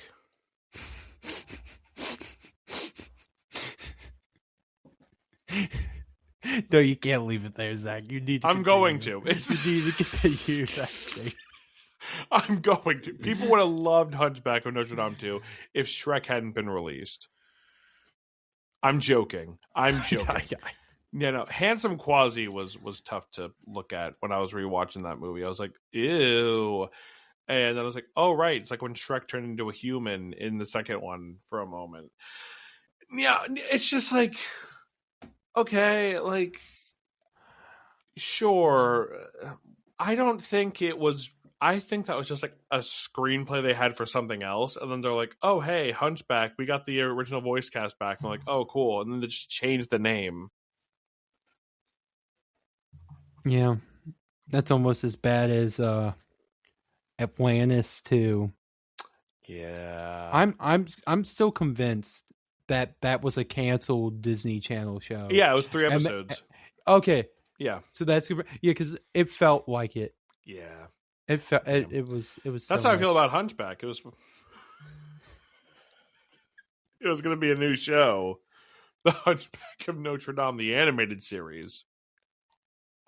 What? Yeah. What would you do? I have no idea. I mean, at least with Aladdin, with Hercules, you have possibilities. Mm-hmm. With yes, I agree. With Hunchback. Other than it's like Quasi's being nice with people, but that's not. And then it's just. I think now, especially now that I know what happens in the novel, it makes the second movie even more jarring. Mm-hmm. Because I can take a iteration with a happy ending. Yes. But then when we continue, which I don't know, I thought we were getting out of hands with like sequels in the 2000s to the point where now what? How many sequels are coming out this year, Zach? Like 29? 29. And you know what's interesting? And I was thinking today where I'm like, I think it's really cool that 2025 had so many like movies that were hits. Yeah, that were not sequels, like Sinners, just being a massive success. One Battle After Another, massive success. Marty Supreme, all of these movies that were just like original films that were really great, and then even like sequels were also fantastic. Like technically, Wake Up Dead Man. I thought 2025 was a really great year for movies. And I've only seen Bone Temple this year, which I thought was quite good, but that's a sequel that's not doing well. I did not see Avatar because I don't have 3 hours and 15 minutes to see something I'm not crazy about. I want to see it. I originally wanted to rewatch the first and the second one before. When do you have the time? Yeah, that's true. That's true. And I still need a friend let me borrow the extended edition of Lord of the Rings, and I still need. That's fine. Extended is fine. I only have the second disc to finish on the third Return of the King. So I don't. So good. It's so It is. good. It is so good. I'm really sad I didn't get to see them in theaters because they all have been re-released as of right now, and I was like, I can't pay $18 3 times. That scene with Samwise Gamgee in the Two Towers, yes, when he like saves Frodo, he's the hero of the story. He is. He's the hero of the see. Okay. Parallels. Yeah. Right. Yeah. The scene where in Return of the King, yeah, when Frodo gets his finger bit off and he's hanging on the ledge and Sam's like, give me your hand. He gives his hand, it slides away, and Frodo has a moment where he just like looks at the lava and he looks up and you could just see all over his face how badly he wants it to all be over. And Samwise does the don't you let go. Yeah. And like they pull each other up together. Yeah. It's so good. And I'm like, now Hunchback of Notre Dame, which came out first, the moment he's still holding on to Frollo, this idea of like, if I let him go, this is the only thing I've ever had in my life. This is the only like human person that I know. And this idea of Esmeralda being like, just let it go. Like, it's such a good moment. And like, granted, the gargoyle like coming to life after Frollo's using scripture to be abusive, I'm like, is kind of cool. And also what we don't think about is that evidence to the gargoyles actually being real. Yes.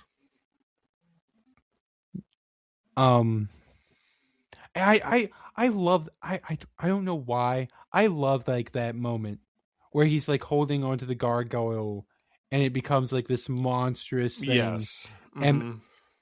And I know people like love the Gaston scream in Beauty and the Beast. But I really like that Frollo scream. Yes. Like Tony J just tremendous talent. And like if you only know him from this, I guarantee you know him from more stuff. Like if you just run his IMDb, he's been in everything. Which I don't know. You want to know who else he plays in a Disney movie that just Shere Khan in Jungle Book 2. Yeah. Wait, is it so he didn't do the first George one. Sanders is the first one, I believe. Yeah. Okay. Which George, I wish I could hit that note, Zach. Neither could he. Who hit that note then? Phil Harris, Baloo. Phil Harris could hit that note. That's him. I wish I strain every time. Like I can get halfway there. Right, do it from right here, and you got it.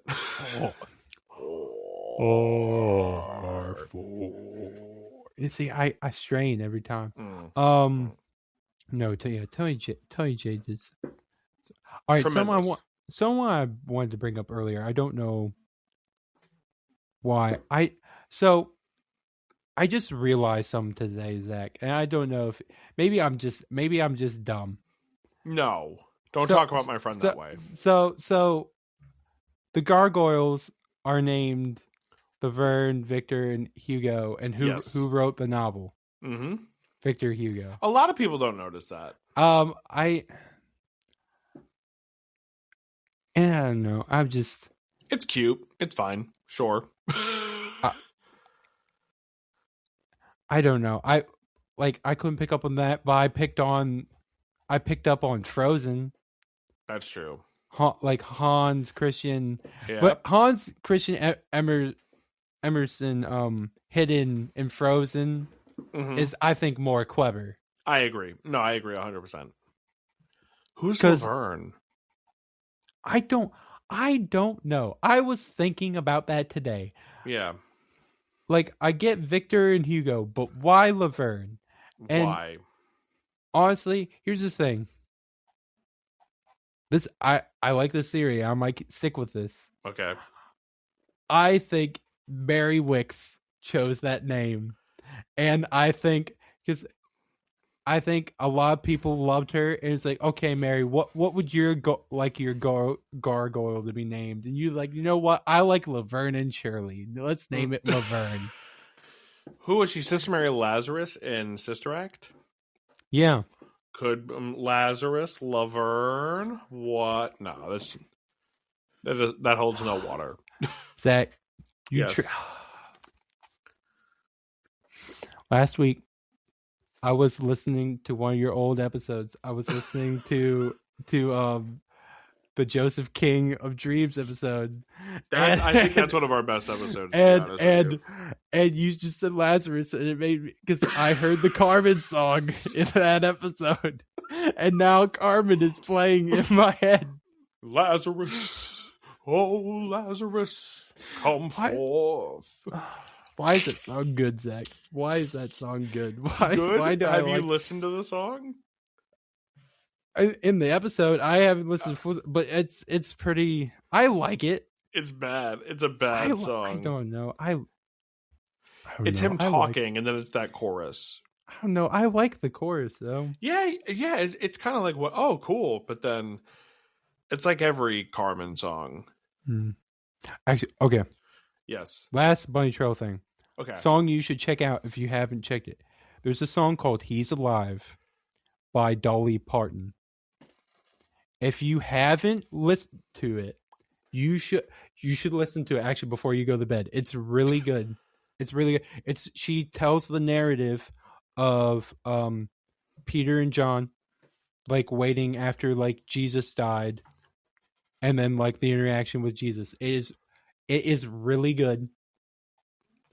Honestly, I think my favorite Dolly Parton song. Favorite thing she's ever done. Sure. Sure. Actually, was one Easter, I heard the chorus in church, and I was shocked. It was on an Easter Sunday. Yeah, he's alive. And, he's alive. Oh my goodness. Just speaking of I love that at the end of this movie, all the characters are still alive, except for Frollo. Frollo.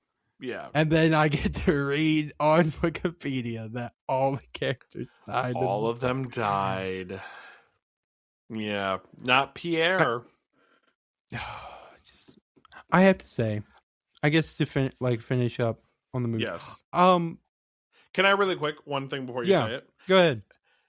The 1986 ending where Esmeralda says to Quasimodo, she's like, although your body may not be beautiful, you're the most beautiful soul that was ever born.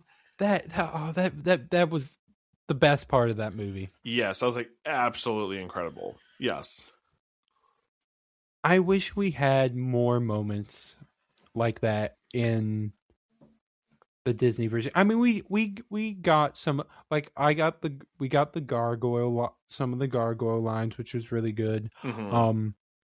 And I think a moment that we overlooked maybe is when Esmeralda and Quasi are on the roof. Yeah, it's a great moment. And she says, great I don't see any like lines. And he's like, what lines? I don't see any monster lines. Mm-hmm. And it's like, well, I think Frollo is wrong about me.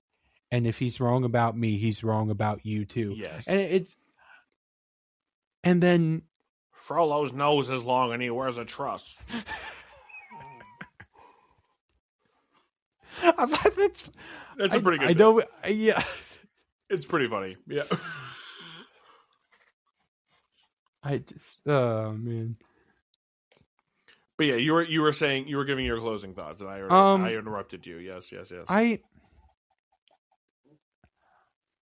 don't know why it feels so insignificant. I don't know why I feel like it means so much to me when Phoebus catches Quasi. Yes. I don't understand why. I mean, maybe it's because we're happy Quasi doesn't like die, but it's just like, yeah, Zach.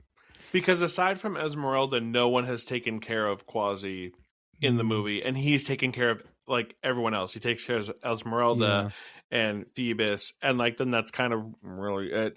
Yeah. But again, it's the idea that like somebody else thought somebody else like this guy who was going to be thrown in a well because of like he looked like a monster in his birth, that somebody else found him worth saving. And you want to know what ruins that moment every time for me after that scene, Zach? Mm-hmm.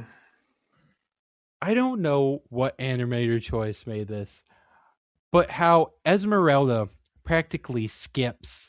Yes. Is that weird that I find that jarring? I don't need her to end up with Quasi. It's fine that she doesn't. I don't have a problem with it. But I don't have a problem with that either, but like... Give him a minute. Yeah. Yeah, and... I'm okay with the Phoebus and Esmeralda romance, but yes. I wish I had one more scene, maybe. Mm-hmm. Because it's. I agree. I agree. Like, I mean, she admires him a little bit in the beginning, because like he helps her out with the guards, and then then she doesn't like him because he's the enemy, and then he's charming, and then he's the enemy again, and then he saves the Miller's family. And it's just the whole back and forth that I'm just not too fond of, but I can get over at the end of the day. And again, as my kind of thing, I'm like, and I think I'm not super into the live action remakes, but this is one where I'm like, I think there's something to be done with an update to the story. Yeah. I think that there are some cut corners in the animated movie. And I don't know. I'm like, Pirates of the Caribbean, I feel like was a big risk for Disney. Yeah. This could be another big risk that, like, if it worked and you could maybe start telling stories that are this epic, again, I think people might react to it harshly, but in a way, do you think we're coming up on almost 30 years of Hunchback. Do you think people are going to be doing a podcast about like Wish in 30 years? Because I don't think they are. You know, do I think people are going to be doing a podcast about Zootopia 2 in 30 years? It was a good movie. I enjoyed it. Yeah. I don't know. Do I think they're going to be talking about Snow White in 30 years? I don't. So it's one I'm like, maybe lean into something that might be a little polarizing and might make some people angry. Yeah. But in exchange, you might have something that really speaks to a specific audience and something that's set up to say something today. I guess the one thing I fear the most about live action, I don't think it's not the story that I'm afraid of. I'm afraid of that the songs are just not going to be on par. Sure. Because I think of course I'm thinking of the bad ones, but I'm not saying he's bad, but like Will Smith's version of Friend Like Me. Yeah. I mean, some people rave about it, but it's just like, okay, it's his thing, but it's just like It's like when you have like a fresh like New York pizza and someone offers you Domino's. Oh, that's a good way to put it. And yeah.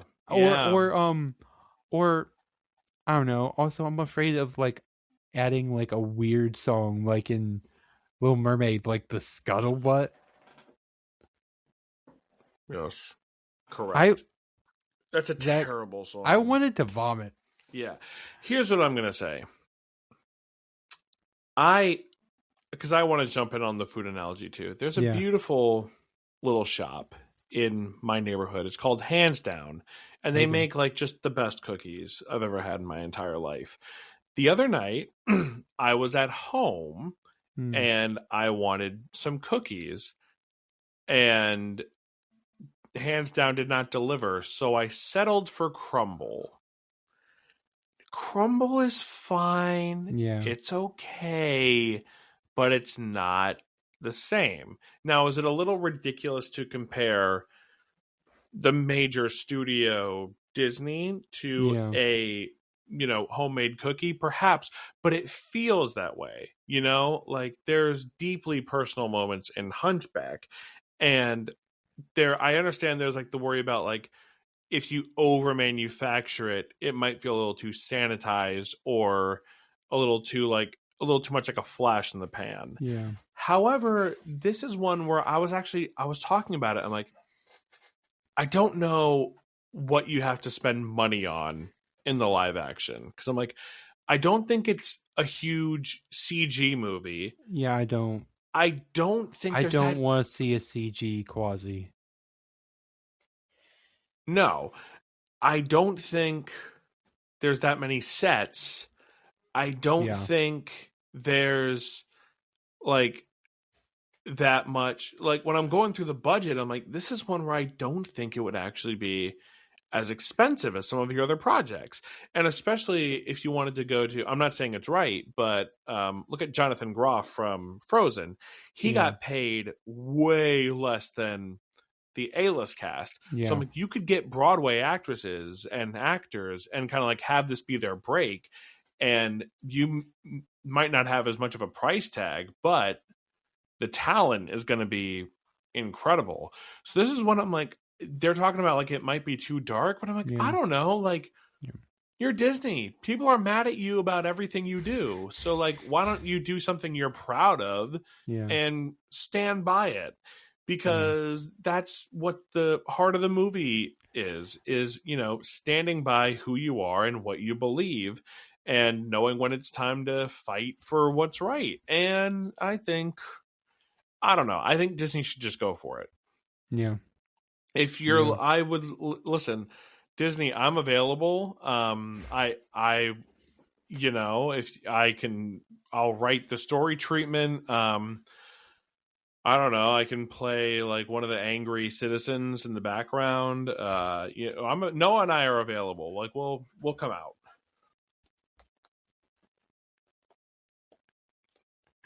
Oh man, that would be.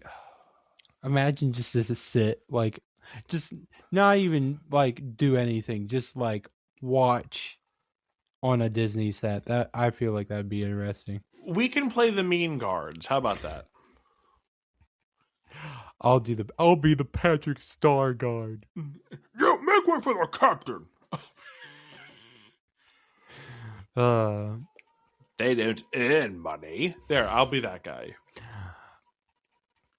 I guess one final, like, if I'm going on my final thoughts of the movie, I feel like one moment I don't know if I think about this enough. It's the girl like leaving the crowd, going like grabbing Quasi's hand and like giving him a hug. I just like, because she goes up to realize, okay, he might like look a little different, but he's no different than me. And you know who that girl was? Mary Todd Lincoln.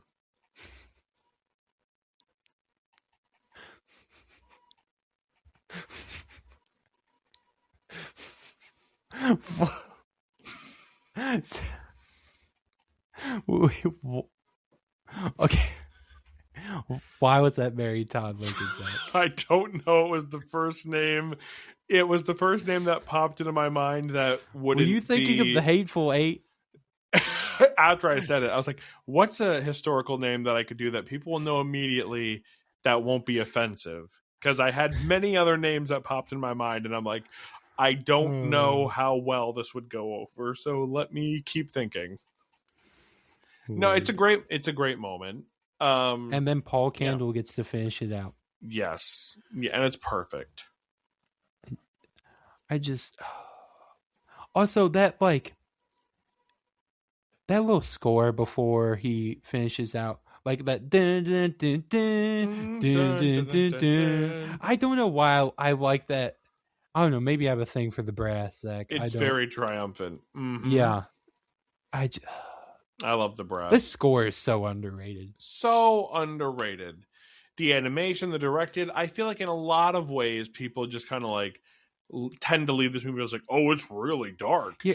But it's also like it's really solid. I think, and I'll close out my thoughts by saying like, I think the reason a movie like Prince of Egypt is so fondly remembered is it kind of commits to its tone quite a bit better. Now, I'm not saying people don't remember Hunchback, but I will say the following is a bit more of a cult following. Yeah. And I think if they, and it's kind of the same for Prince of Egypt too, like, but I will say, I think if they had really like committed to what the tone should be, then this movie would be remembered even more fondly. And that's why I think it's wide open to be reinterpreted. And even if Disney doesn't do it, I would just be really interested to see someone's take on it today, because I do think it's like a poignant story and has the ability to. And I think that's why we tell stories, because in a lot of ways they shape our culture. And this is one that I think is incredibly reflective of a lot of things that are going on specifically in America right now today. Yeah. And I mean, that's kind of in a way we go to the movies to see reflections of ourselves. And in a lot of ways we go, I would like to think, to find hope sometimes, you know, like seeing, oh, things can get better, or, you know, if we do our part, then maybe the world will be better. Or, you know, a moment like Phoebus of like, you know, when I finally say no, realizing I'm not alone in that, and that there's other people who want to stand beside me. Or, you know, the moment where people show kindness to Quasimodo, and then it's contagious at the end, right? It starts with a little girl who's like being kind to him, and then the whole town is like psyched about it. So it's one I think,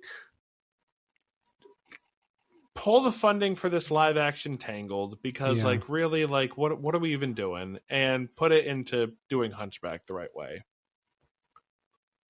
You're not gonna top Mandy Moore. I'm sorry. No. It's or Donna Murphy. No, and or even Zachary Levi. Yeah. I don't. Yeah. And here's the thing. I'm just gonna say, I'm gonna make it short and sweet. I don't think Zachary Levi is like that good of an actor to me, but like for some reason, he really like pops in that movie. And I don't know if it was just that was like the role he was made for. Mm-hmm. And it doesn't happen a whole lot in many actors' careers, but like, and he like in the singing part, like once they see the light, like he's so good. He's so good. And again, like a lot of his behavior has been quite unfortunate in recent years. But I also thought he was great in Shazam. I never saw the second movie, but because I heard it was bad. It's about family. It's like a Christian movie. It's more like a family Christian movie than John Wick is. Don't go see John Wick. Wait, the first Shazam or the second one? The second one. Oh, the first one's about family. He said, I don't know. Oh, he said that. Yeah. He said that. Yes, he said that on Instagram. Yeah. Who was saying John Wick was a family film? He said, don't go see John Wick. John Wick's not a family film.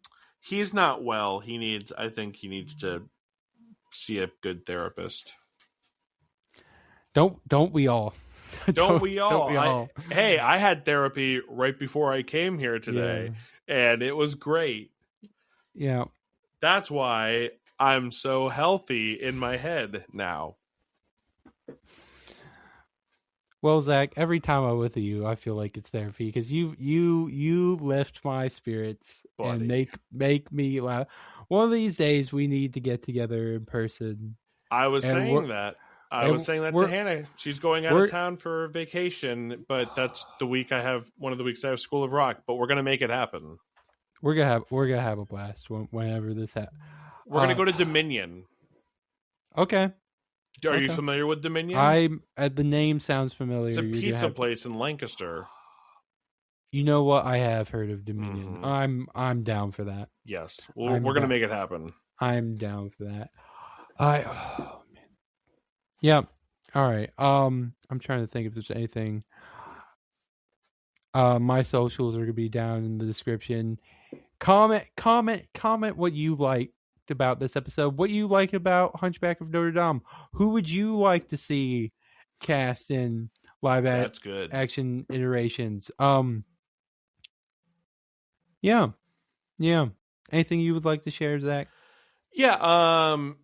I have some things I'm excited about coming up. I'm in School of Rock, which is going to be at Stageworks, which we officially just sold out every show.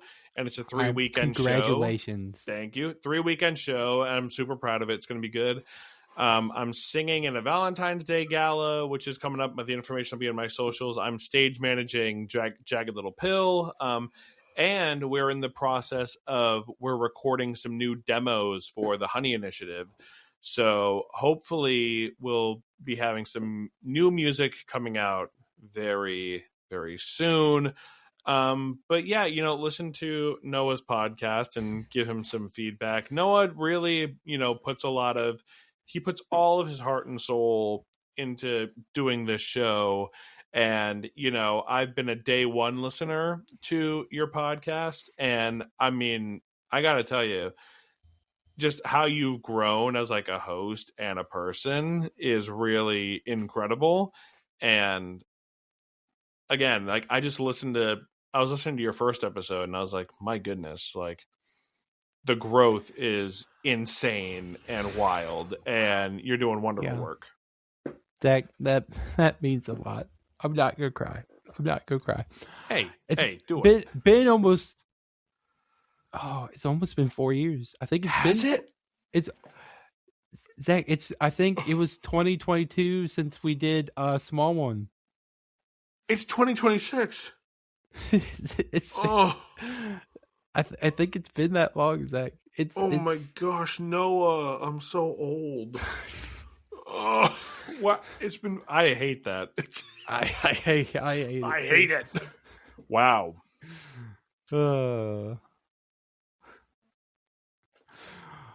Well, until next time, I am your Looney host. And always remember, Jesus loves you. Watching cartoons gives you class.